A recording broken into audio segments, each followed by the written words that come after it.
malamig ang panahon ng mga Pinoy nag-ice cream pa rin. Ayos. Wala ka sa ganun. Oo, ano na ngayon ang habit ngayon? Wala nang pinipiling panahon. Wala pinipiling Pero weather. siyempre mas pabor pag mainit, lalo na ngayon El Nino.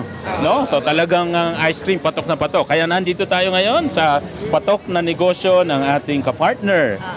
Siya po ang founder and CEO ng Milkin Corporation. Kasama po natin. Of course, very active sa AFI. And known as Fior Gelato. The Fior Gelato Man. Si Sir Richie Tuna. Hi, sir. Good morning kayo. Siyempre, good morning, magandang hapon. Good morning ngayong hapon. Yes, maraming salamat po. So Sir Richie, siguro kanina binuksan ninyo ang AFI and una congratulations and definitely it's always an encouraging, inspiring association and activity that you're having today. So anong programa ninyo ngayon una muna sa AFI bago tayo sa Fior Gelato? Una-una, papasalamat tayo sa lahat sa suporta binibigay nila. It's a yearly event ng AFI. It's our 14th Business Franchise Expo. And dito talaga sa tingin ko yung 300 booths natin will showcase all the variety of businesses, no? Especially mga homegrown yan, no?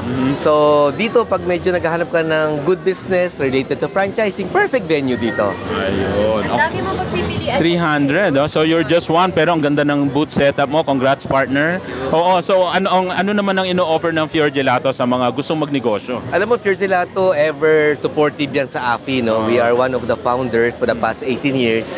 And kami, tuloy-tuloy pa rin ang pagpapa-franchise natin, no? Ng business nationwide and global, no? We're going global next year. Wow. And hopefully, sa encouragement ng Fior Gelato, marami maiengganyo mag-business, no? At pumasok sa negosyo. Ito bang negosyo natin, Boss Richie, ay isang negosyo na kahit kunwari wala naman akong alam sa pag-ice cream, pwede ko bang pasukin ito? Ang maganda sa AFI, no, as a member ng AFI, well-mentored, no, guided ang ating mga startup businesses.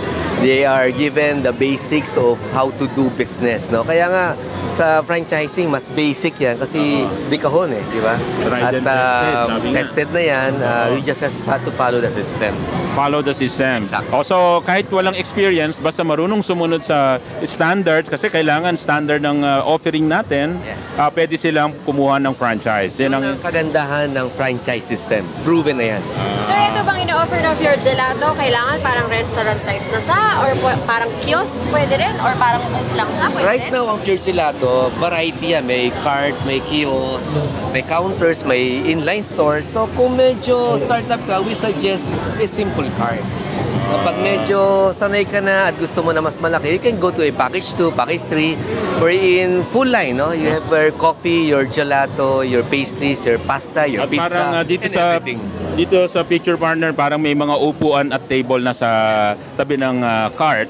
Pero yung basic cart, tulad ng naririnig natin kanina, nagre-range sa mga 350,000, pero marami ng provided na mga gamit, Magbubukas ka na lang. inventory, magbubukas ka na lang. Noon, pasado na kasi, alam na niya sistema ng franchising. Madaling-madali na. Alam na.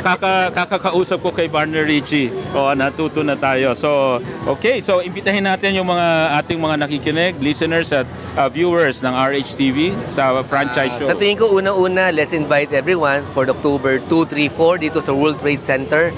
Punta na tayo dito kasi ito na yung one-stop venue ng franchise businesses na tamang-tama sa inyo. Ayun. So, mamimili na lang sila, partner. Shopping time for franchise businesses. So ang isa shopping, negosyo. Hindi bagay-bagay. Hindi gastos lang Oo, to. negosyo na Investment to. ang tinatawag may replacement income. Itong kailangan natin, no? May negosyo at may replacement income. Tama yun. Shopping na tayo sa susunod Okay. na food partner. Maraming salamat. Thank you very much, partner. Salamat, partner. Maraming salamat.